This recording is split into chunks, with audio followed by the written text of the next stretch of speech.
Have you ever felt like your emotions are controlling your life instead of you controlling them? Like one small thing ruins your whole day, a message, a comment, a mistake, and suddenly you're not calm anymore. You're angry, stressed, overthinking everything. But here's the truth.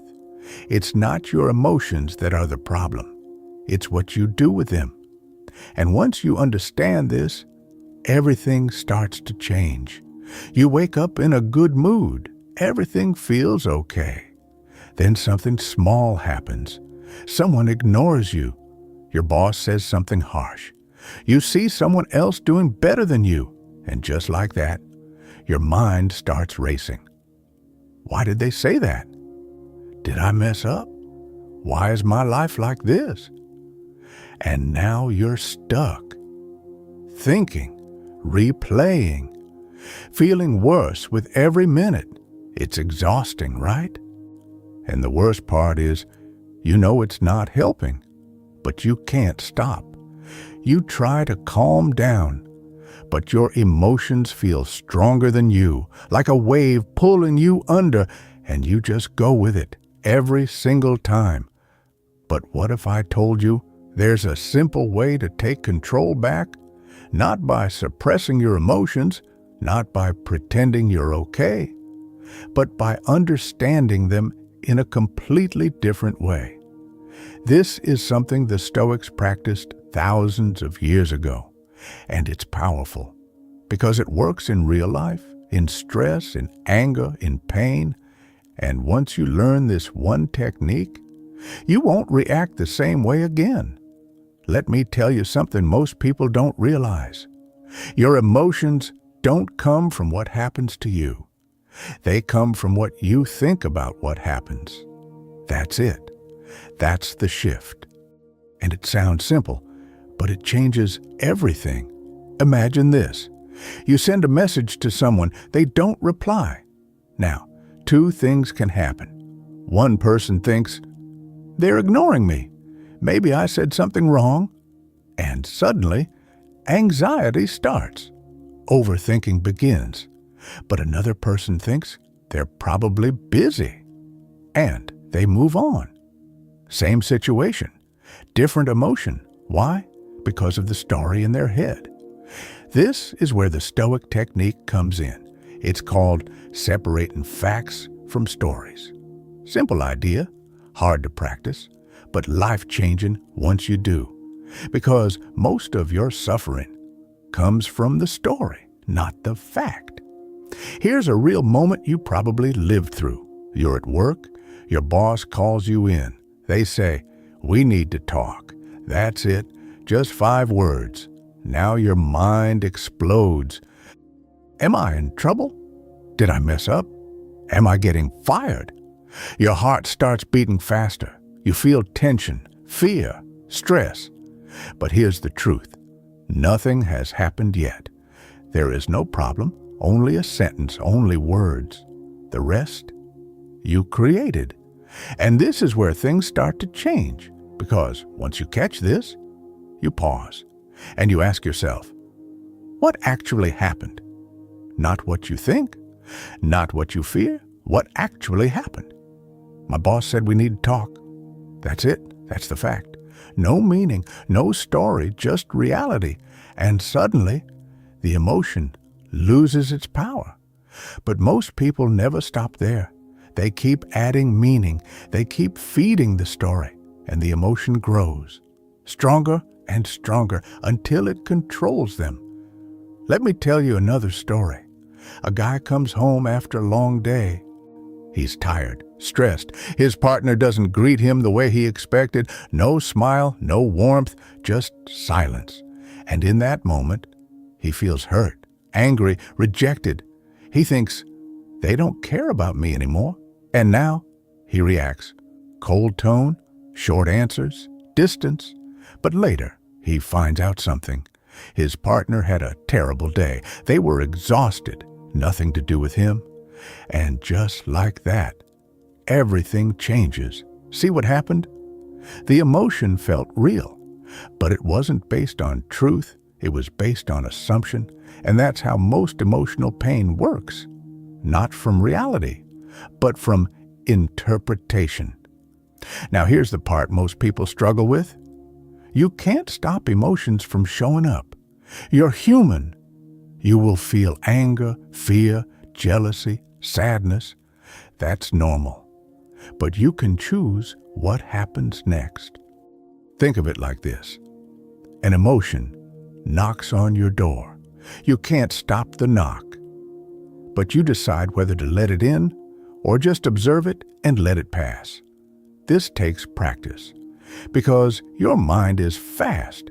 It reacts instantly, but you don't need to be fast. You need to be aware. Here's a simple moment. You're scrolling your phone.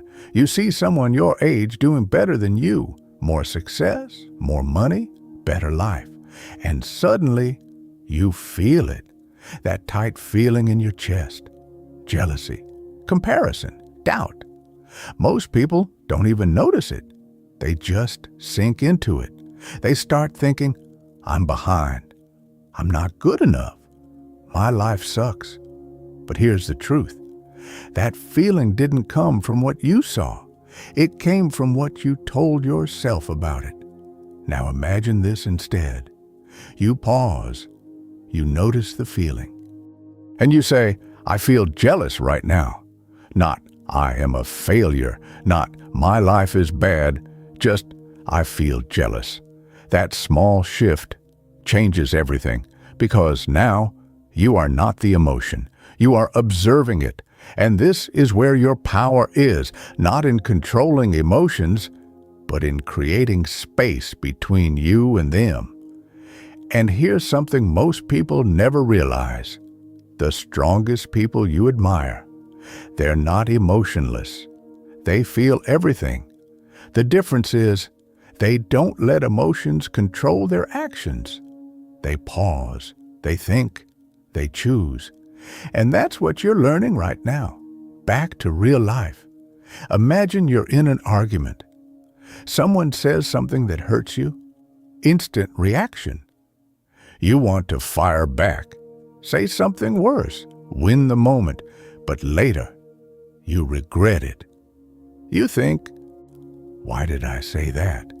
Because in that moment, emotion took over. Now imagine this instead. Same situation, same words, but this time, you pause. Just for a few seconds. You feel the anger, but you don't act on it immediately. You ask yourself, what is actually happening? They said something I didn't like. That's the fact. Everything else is reaction. And in that pause, you gain control. Maybe you respond calmly. Maybe you walk away. Maybe you say nothing. But whatever you do, it's a choice, not a reaction. And that's real strength. Not shouting louder, not winning arguments, but staying calm when you have every reason not to. Let me give you one more story. There's a person who keeps failing. Job interviews, projects, goals, nothing seems to work. And slowly, they start believing something dangerous. I'm just not good enough. That belief becomes heavy. It affects everything. Their confidence drops. They stop trying. But here's what they didn't see. The fact was simple. They didn't succeed this time. That's it. No label, no identity, just an outcome. But they turned it into a story, a painful one, and lived inside it. Now imagine they saw it differently. They didn't succeed this time. Okay, what can I learn? What can I improve? What's the next step? Same situation, different story, different life. This is the Stoic technique. Not removing emotion, but removing the false meaning behind it. Because once you stop believing every thought, you stop suffering from every feeling, and slowly, something beautiful happens. You become calmer, not because life is easier, but because you are stronger. You stop reacting to everything.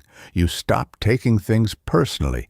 You stop creating problems that don't exist. And you start seeing clearly what's real, what's not, what matters, what doesn't. Life becomes lighter, not perfect, but peaceful. So next time something triggers you, pause, just for a moment. Ask yourself, what actually happened? Strip away the story. Look at the truth and sit with it. You'll notice something. The emotion fades faster. The mind becomes quieter. And you feel more in control. You don't need to fight your emotions. You don't need to run from them. You just need to understand them. Because you are not your thoughts. You are not your feelings. You are the one who sees them. And that is your power. So start small, one moment, one pause, one thought at a time. And slowly, you'll become someone different, calmer, stronger, unshaken, not because life stopped being hard, but because you stopped letting it control you. If this spoke to you, if you felt something shift inside, consider subscribing. There's a lot more like this coming, and it might just change the way you see your life.